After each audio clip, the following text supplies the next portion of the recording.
Sunday, August the 14th, 2005. Cypriot airliner Helios 522 is circling above Athens. Zulu Uniform 522, this is Athens ATC. Respond, please. There are 121 people on board, including 22 children. Nobody has been able to contact the plane for over 2 hours. 2 F-16s are scrambled to intercept the renegade aircraft.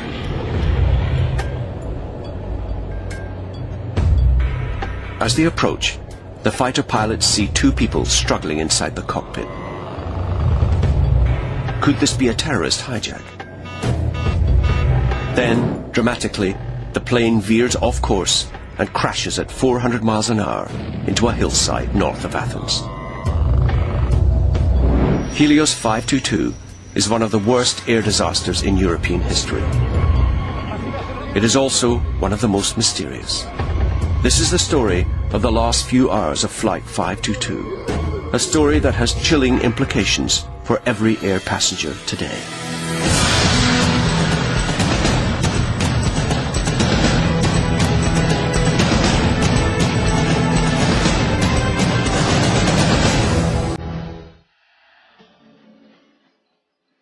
Cyprus, Sunday the 14th of August 2005. It was the height of the Greek summer season, a time for families to travel.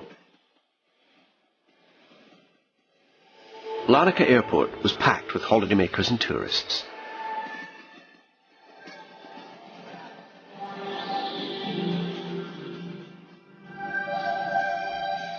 The crew of Helios Flight 522 welcomed their passengers on board.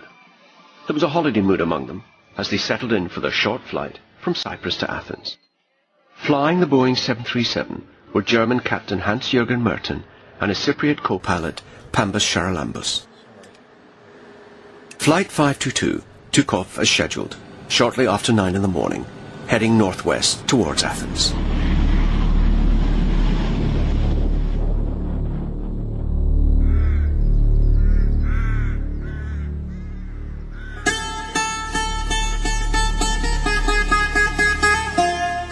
Εκείνη η μέρα ήταν πολύ παραξένη.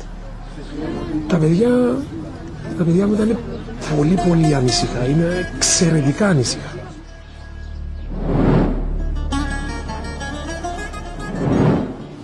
3 minutes after takeoff. On board Helios Flight 522, the captain reported a fault to ground control at Larnaca Airport. There was a problem with the plane's cooling system. It seemed minor, and Cyprus Air Traffic Control gave Helios 522 the go-ahead to climb to its cruising altitude of 34,000 feet. This would be the last communication between Air Traffic Control and Flight 522. At her home in Cyprus, the co-pilot's mother sat down to watch television. I usually watch my favorite show at noon on Sunday. But instead of the show, there was a news flash. Κυρίες και κύριοι, διακόπτουμε το πρόγραμμά μας καθώς παρουσιάστηκε κάποιο πρόβλημα σε πτήση αεροσκάφους στη ιατρικής εταιρείας των Κυπριακών. By now, Helios 522 was in Greek airspace. Athens air traffic controllers had been trying for over an hour to establish contact with the aircraft, but it was to no avail. Meanwhile, the silent plane circled in a holding pattern over Athens. I was with colleagues near the Greek Pentagon when we got a call from the Ministry of Defence telling us that a Boeing plane had communication problems with Athens International Airport. One question was uppermost in the minds of the Greek authorities.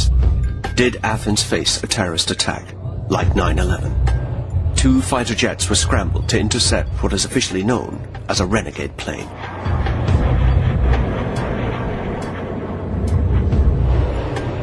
What the pilots reported back shocked the authorities. The passengers were wearing their oxygen masks. The co-pilot was slumped over the instruments, and persons unknown were seen struggling with the controls. It seemed that the plane had been hijacked. Could it be targeted on Athens? The authorities now faced a terrible dilemma. Should the F-16 shoot it down, sacrificing 121 innocent people? The pilots had only moments to decide. The Air Force had 15 seconds to decide because the plane was flying over a populated area. But the decision was made for them. As Flight 522 ran out of fuel, the engine stopped and the plane veered off course towards the mountains north of Athens. My wife called me. She said a plane had crashed in Kalamo. Then she said, it crashed in our village.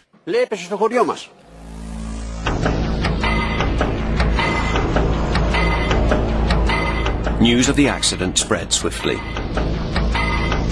and the relatives of those on board desperately sought information. I called my daughter-in-law, but she didn't answer her phone. I didn't know what else to do. I had to go to Larnaca airport.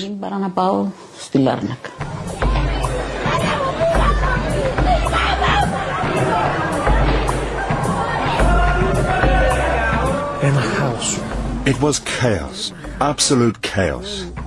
Nobody knew anything.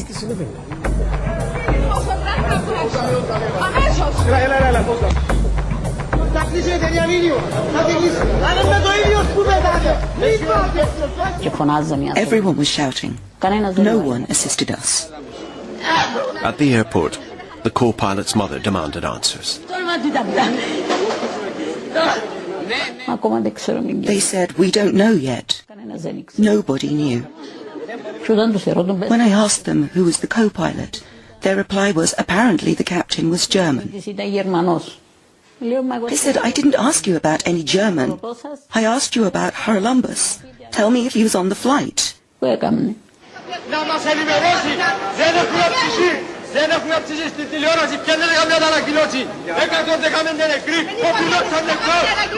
Amidst the chaos of the crash scene, the scale of the tragedy emerged. All 121 people on board were dead. Among them, 22 children. Helios Flight 522 was one of the worst air disasters in recent European history. But what the air crash investigators uncovered would only add to the confusion and mystery surrounding this accident.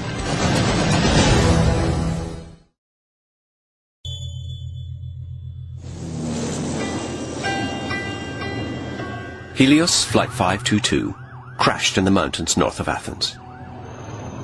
The debris field was scattered over 2 square miles. There were no survivors.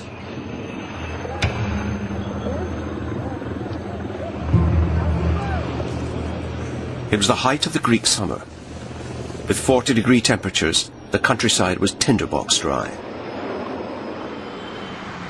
Athens in August is almost a ghost town. Everybody is on holiday. The Greek emergency services were caught off guard by the scale of the disaster. To tell you the truth, when we got to the emergency call, we initially thought it was an exercise.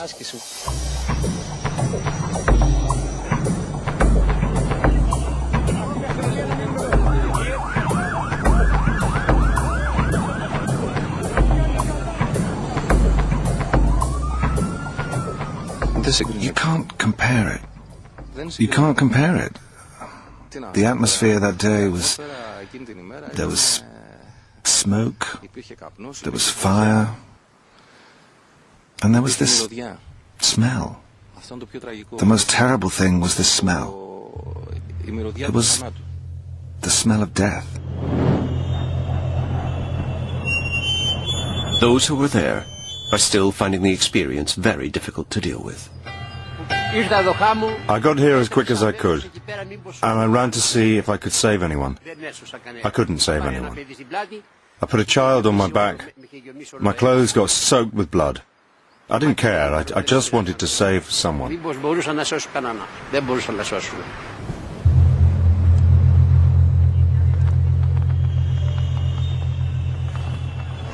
There.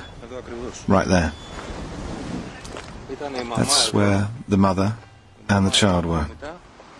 The mother was lying here, and the small child was next to her, holding her hand. Right here.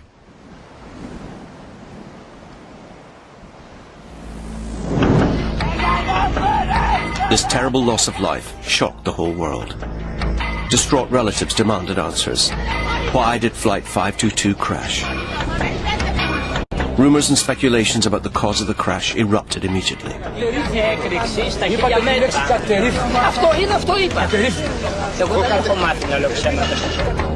Helios 522 had lost all contact with air traffic control, so the Greek Air Force had scrambled 2 F-16 fighters to investigate. The fighters had seen the co-pilot slumped in his seat and the captain missing. At first, it seemed Athens had faced a terrorist attack from a hijacked plane similar to 9/11, as journalist Paris Karavanopoulos recalls. Our highest government source gave us the information that it was a terrorist attack, because the F-16 pilots who were flying next to the Boeing had reported seeing a man wearing a mask in the cockpit. Many Greeks suspected that the F-16s had shot down the renegade plane. But the Greek Air Force immediately declared that neither of the fighters had fired their weapons. When the Greek authorities launched their crash investigation, a far more complex story started to emerge. The first key clue came from the reports of the F-16 pilots. Soon after, a series of new details started to emerge from the observations of the 2 F-16 pilots. The F-16 pilots had seen that all passengers on board were wearing their oxygen masks before the crash. This fact was confirmed by the Athens chief coroner. The impact of the crash was terrible, but many passengers were still wearing oxygen masks on their faces. This means the masks were deployed and they used them, or at least they tried to use them. The deployment of the oxygen masks meant one thing. Helios 522 must have experienced a major loss of oxygen and cabin pressure during its fateful last flight. Modern planes fly at altitudes where the air is thin and oxygen levels too low to sustain human life. So each plane is sealed before takeoff and then pressurized during flight to create a safe artificial environment. Passengers breathe pressurized air that's the equivalent of being at 8,000 feet, even when the plane is actually flying at over 30,000 feet. If the cabin depressurizes, then oxygen masks are released immediately.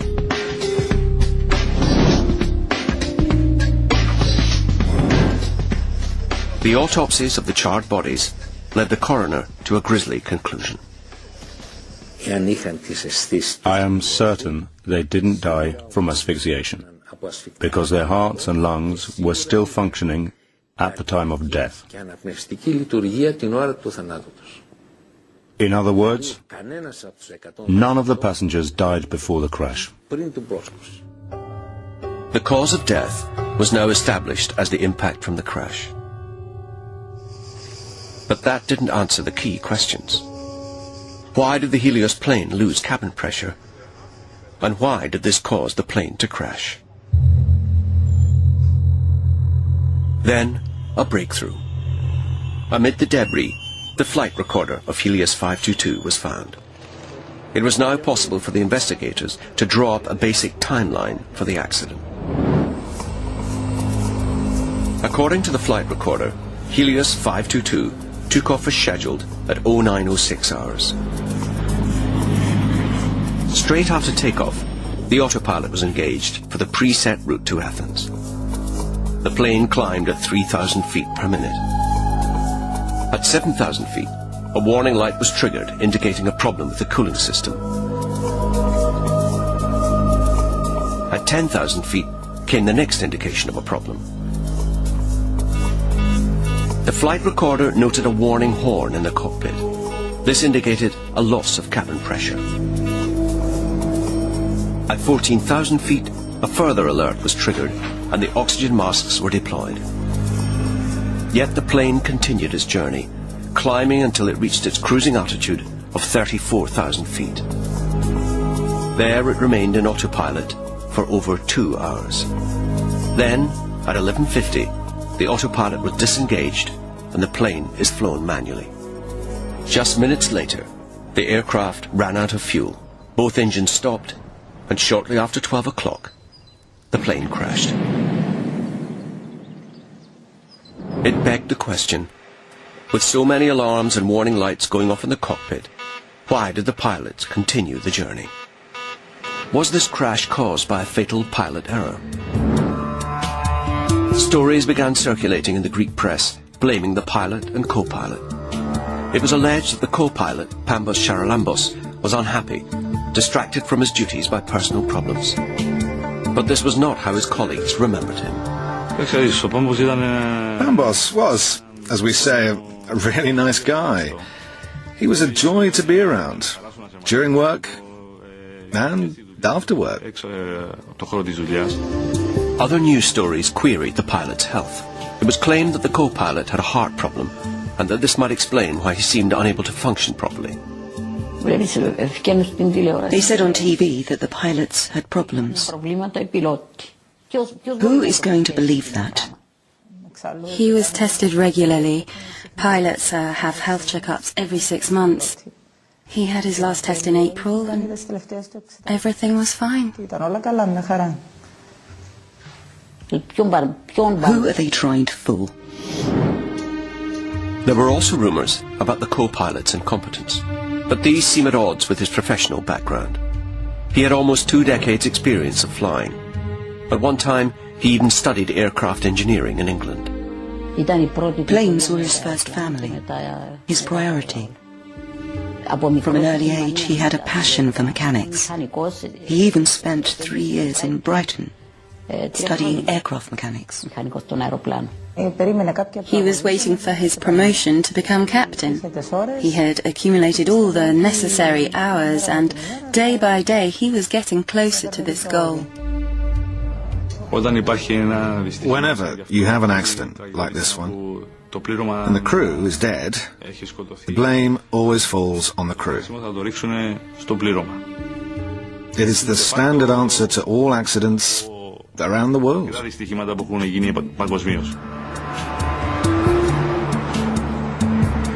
For independent air safety expert Kim O'Neill, pilot error is too convenient an explanation. Kim is going to try to piece together the evidence and find out what caused the crash of Helios 522. There is one obvious place for him to start, with the plane itself. The Helios plane was a Boeing 737, the most widely used passenger jet in the world today. An airliner with an excellent safety record. Kim begins his research by investigating the safety record of the actual plane that crashed. Flight 522 was a modern, up-to-date aircraft built only in 1998. But it already had its fair share of technical problems, as the co-pilot's mother remembers. My son didn't have any complaints about the company. However, he did tell me a few times that the plane had problems. Petros Theokoridis is an investigative journalist in the Cypriot capital Nicosia. He also looked into the safety record of the plane, and it quickly emerged that this was not the first time there had been a potentially catastrophic loss of pressure on this plane. I had written about the pressurization problem that occurred last December during a flight to Warsaw. The plane had a pressurization problem. The masks dropped down and an emergency descent was necessary. Intrigued by these newspaper reports, Kim takes a closer look at the maintenance records of Flight 522. He focuses on the plane's air conditioning system, the system that helps pressurize the aircraft. It's quite remarkable, actually. The air conditioning system of this aircraft was repaired 5 times before the crash. Passengers frequently complained that the aircraft was very cold. The plane had a final maintenance check shortly before takeoff. It seems this is where the blame might lie. A maintenance engineer admitted to the Greek investigators that he may have left the pressurization switch in the cockpit in manual rather than in automatic. This mistake means that the aircraft could have taken off completely unpressurized. It's a vital piece of information. To understand the implications of this, Kim travels to Stansted to talk to an aircraft engineer. All commercial planes use the air conditioning system to pressurize the air in the cabin. So, can you tell me how the air conditioning system works in the aircraft? Certainly. All the air enters the engine in the intake here. That is bled off the engine and passed through pipework through the wing and to the air conditioning packs which sit underneath the airplane. Underneath the aircraft? The air conditioning packs regulate the temperature of the air going into the cabin. When the correct temperature is obtained, the air then leaves the plane from a valve at the rear. It is this simple procedure that pressurizes the cabin. So this is where the outflow valve is? Certainly. The outflow valve is here at the rear of the aeroplane. Okay. And that's where all the air from the cabin is exhausted overboard. Closing this valve ensures that the plane pressurizes. Leave it open and it remains unpressurized. It's a very simple mechanical system. Open, shut. Absolutely. Yet ultimately, control of the cabin pressure lies with the pilots. The pressure of the plane is operated by a simple switch in the cockpit. It's usually set to automatic, but it can be operated manually.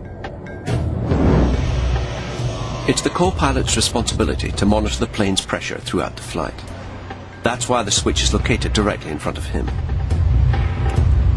Checking the pressurization is drummed into each pilot from the beginning of their careers, as Captain Rob Giles explains. And when you're doing a pre-flight check, typically before you push back, you would go down each panel? Yes, the pre-flight check before engines start. It's logical. The captain focuses on the left-hand side of the central control panel, checking all the switches, while the co-pilot has to check the right-hand side, which includes the pressurization switch. So this is checked pre-flight? Yes. But it's also checked shortly after takeoff? Yes, during after the takeoff sequence. In fact, the pressurization switch is checked twice before takeoff, during takeoff, and again when the plane passes through 10,000 feet. So this panel is actually checked 4 times? Lots of checks, yes. If the plane should lose pressure, oxygen masks are deployed. But time is critical. This emergency supply only lasts 15 minutes, which means the pilot must take immediate action. If you get a depressurization, initiate an emergency descent down to 10,000. So it depends on the pilots realising that the aircraft is under pressure? Absolutely, yeah. With timing critical and clear emergency procedures, it seems the Helios pilots must have failed to carry out their duties. From the discovery of the flight recorder, we know that the emergency oxygen masks dropped at 14,000 feet. But instead of descending, the Helios plane continued to climb to 34,000 feet. This is the biggest mystery of all. Why did the aircraft not pressurize? Why did the pilots continue the flight even after the oxygen masks had dropped? Everything still seems to point to one explanation for the crash: pilot error. Kim knows that he needs more information. He needs to understand exactly what the two pilots were really faced with during their fateful last flight.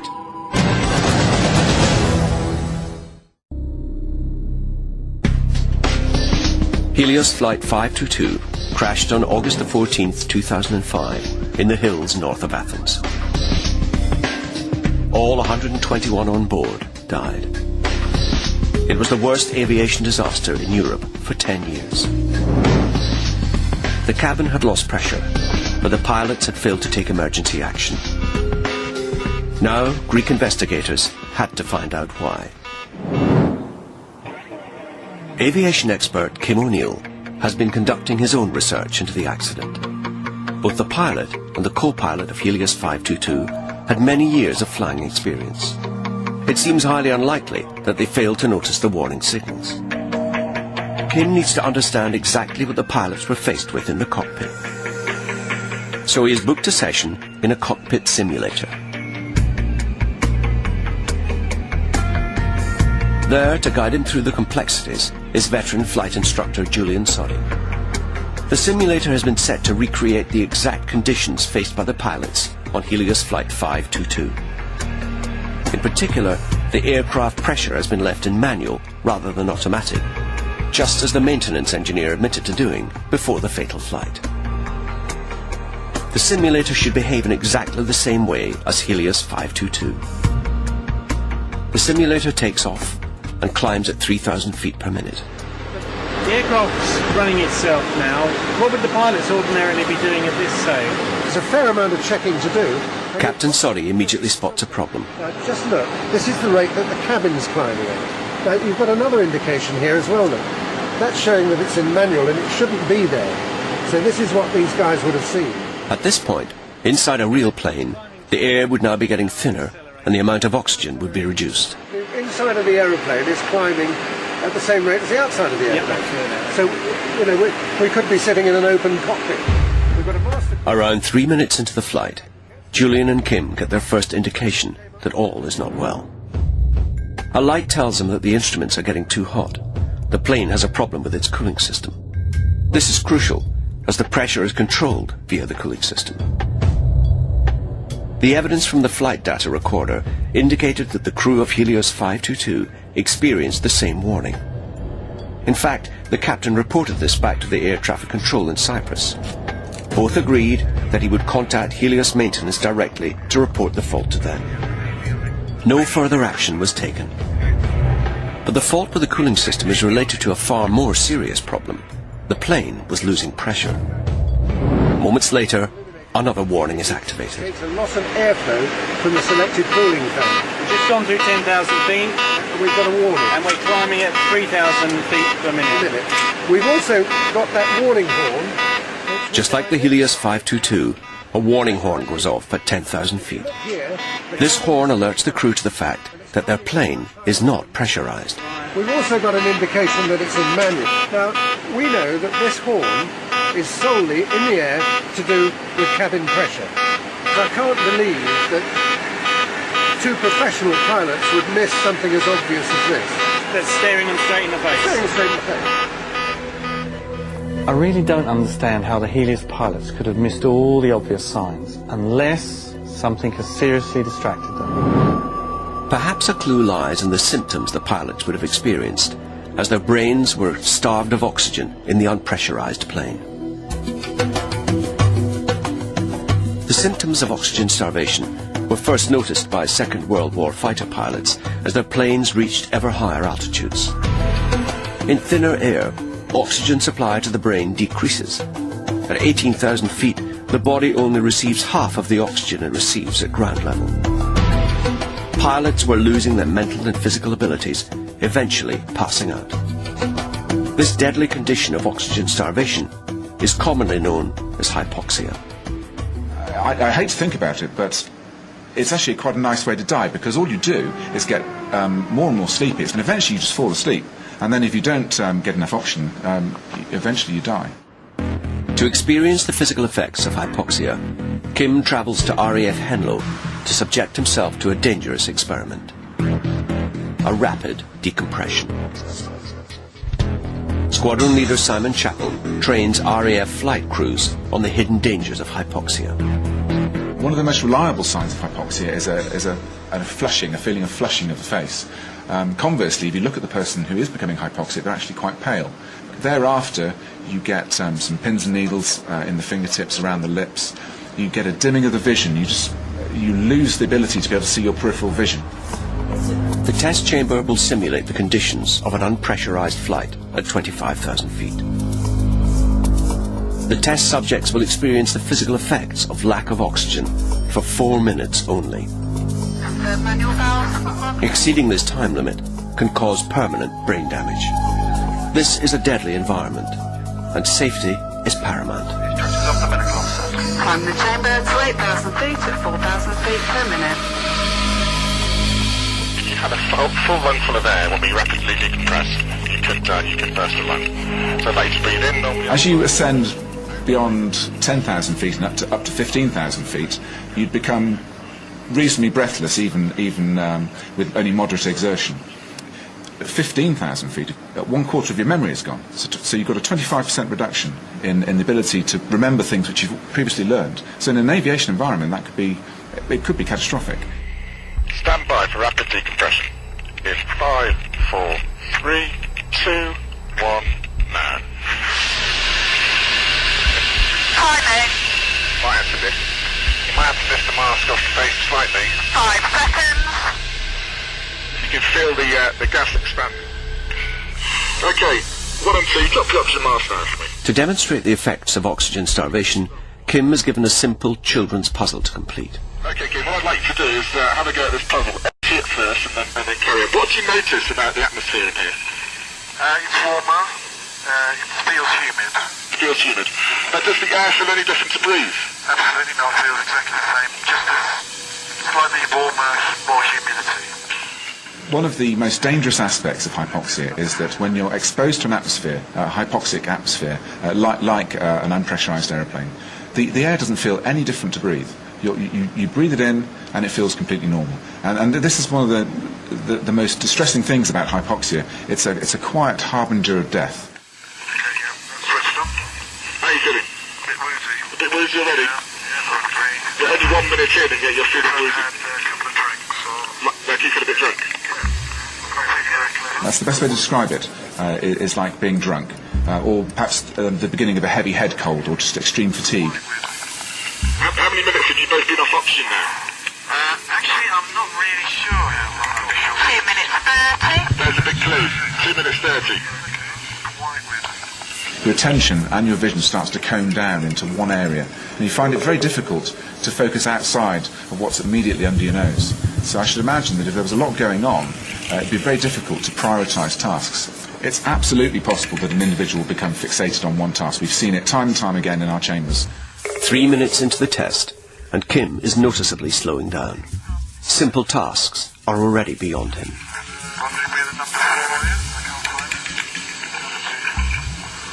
Kim, how old are you? 21. 3 minutes 30. 3 minutes 30. I'd like you to take 7 off 21 and carry on out loud. 7 off 21. Can you put some action on, please? Carry on. Carry on. 3 minutes 45. Number 1 back on in 3 minutes and 49 seconds. Put the oxygen mask on, number 2. Put the oxygen mask back on for me. With Kim dangerously hypoxic, Squadron Leader Chappell decides not to go any further and puts Kim back on oxygen. Back on in 4 minutes and 3 seconds. MI is indicating on the inside. The onset of hypoxia, I would say rapid, accompanied by this euphoric, I can do it, which is not true. When you first drop your oxygen masks, many of you will have noticed that there's absolutely no change in the nature of the air that you're breathing. Absolutely, it feels absolutely no different. Amazing. It's quite shocking, really. The hypoxia test sheds new light on Kim's investigation. We know that the Helios pilots climbed at 3,000 feet a minute in their unpressurized plane. By the time the warning horn sounded at 10,000 feet, hypoxia would have been setting in. What's that? At about 15,000 feet, they would have already lost 25% of their mental ability. At this point, the increasingly confused captain may have left his seat, possibly to try and turn off the alarm. Approximately 15 minutes after takeoff, both pilots would have passed out. The hypoxia experiment was a real eye-opener for me. I can now understand why the pilots missed the vital clues. I thought I was in control when clearly I was not. For Kim, hypoxia offers a compelling explanation why the pilots seemed unable to react to the warning signs in the cockpit. Yet it also prompts a further crucial question. If everybody on board had succumbed to oxygen starvation, then who were the 2 people spotted in the cockpit by the intercepting F-16 pilots only minutes before the crash?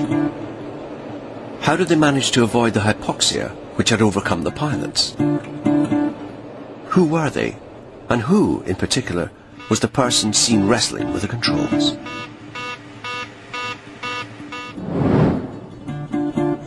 The crew list reveals one very strong candidate. The 25-year-old flight attendant, Andreas Prodromus. Since he was young, Andreas was always interested in planes. There were always planes in his room. When we were traveling, he was always trying to find out the model of the plane, and there were always photographs in his room. Andreas was a man obsessed with flying. Being a flight attendant was only the first step towards fulfilling his dream. He was training to be a pilot, but he was working as a steward. He was basically waiting for the day when he could finally put into practice what he was training for. Andreas had around 260 to 270 hours of flight time. At first, there was no hard evidence that the person in the cockpit really was Andreas. 3 bodies were removed from the wreckage of the cockpit. The co-pilot, Charalambos, was quickly identified. But the other 2 bodies were so badly damaged, it took several days to identify them. During the identification process, there were those who could be identified by their relatives. Then there were those we could only identify using DNA methods. Blood samples found on the rudder controls were matched to Andreas's DNA. This confirmed that he was in the cockpit during the final moments of Helios 522. Using the same methods of DNA analysis, the 3rd body was identified as his girlfriend, Haris. This led investigators to an astonishing conclusion. These 2 young flight attendants were trying to save the plane. 6 minutes into the flight, with the oxygen supply dropping and confused by the effects of hypoxia, the pilots are struggling to make sense of the situation. For flight attendants Andreas and Haris, the deployment of the oxygen masks is the first dreadful sign they have that something is seriously wrong.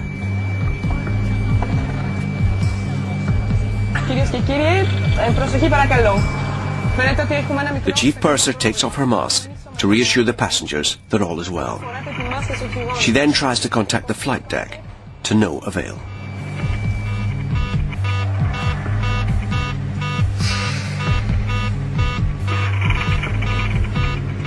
"15 minutes after the deployment of the masks, the oxygen runs out and slowly everyone succumbs.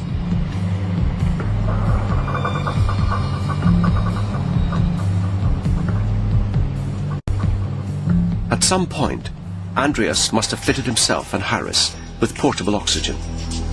Andreas goes forward to investigate.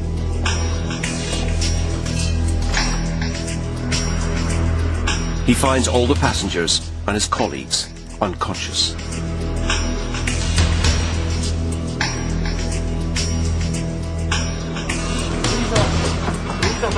But they are about to be confronted by a formidable barrier. Following the terrorist attacks of September 11, all cockpits are fitted with specially reinforced doors. The only way in is by entering a security code. I don't know whether he knew the code or not, but just imagine, in the panic and confusion, well, you can easily forget things you know. Still in autopilot, Flight 522 is locked into a preset holding pattern over Athens. 2 F-16s have been scrambled to intercept the renegade plane.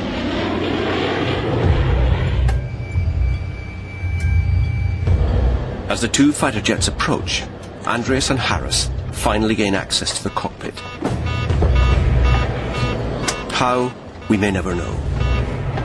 The 2 fighter pilots watch helplessly on as Andreas takes control of the stricken plane. He disengages the autopilot about 15 minutes before the crash. But then, the first engine cuts out.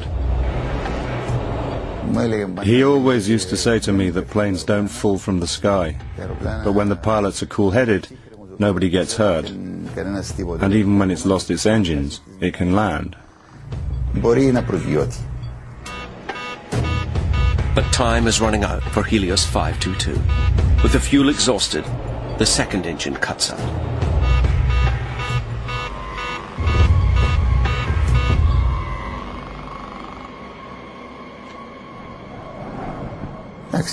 I sensed something was wrong, because I tried to call Andreas on his phone.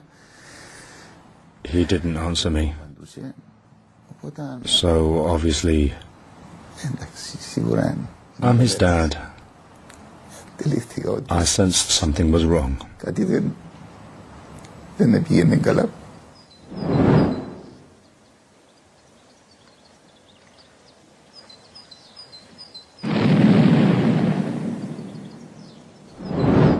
The mystery of Flight 522's final moments appears to be solved.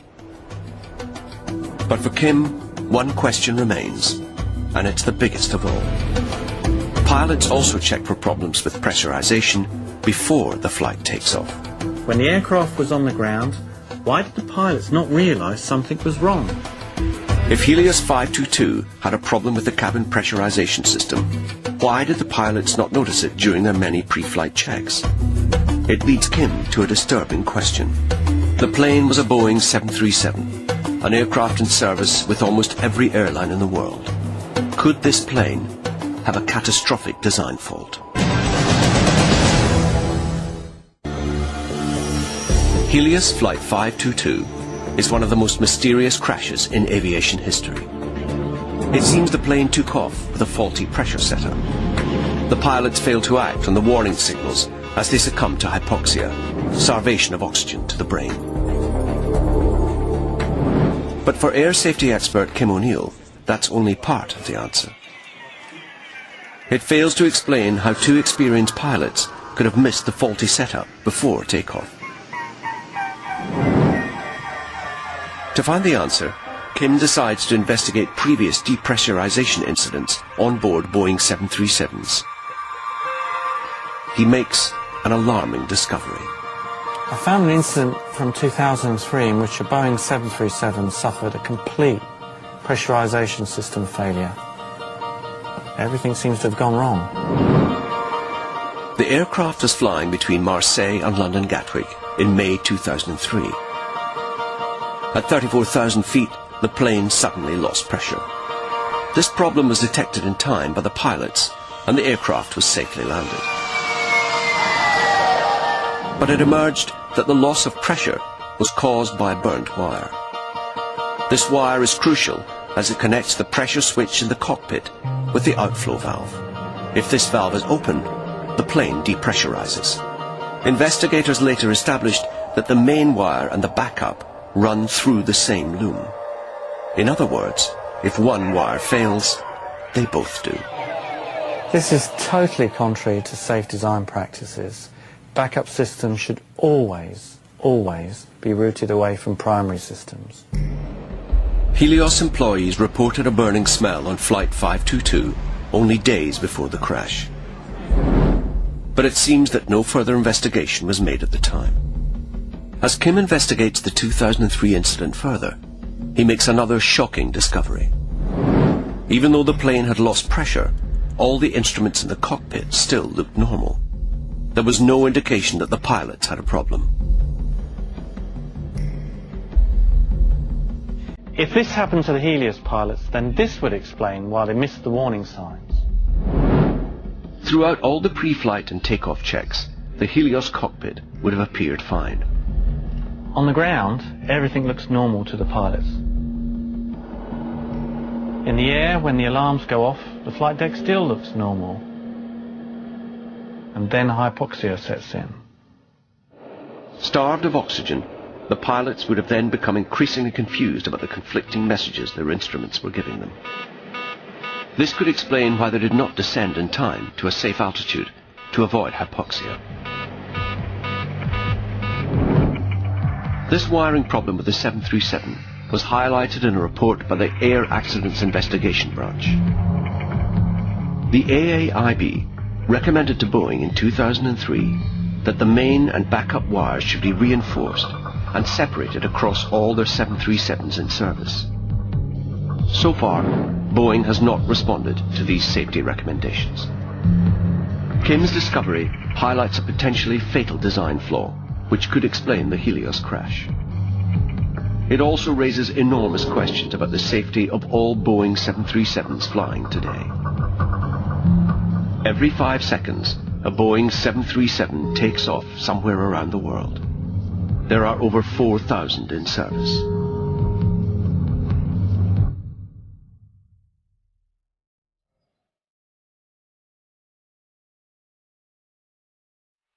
Air accidents are rare, but when they do happen, they are devastating. Είχα ένα γιο που ήταν το χρυσάφι μου. Είναι ένα κομμάτι που φεύγει από πάνω σου και πονάει. Πολύ δύσκολο να δεχτείς ότι θα έρθεις στο σπίτι σου και το διπλανό σπίτι θα είναι άδειο.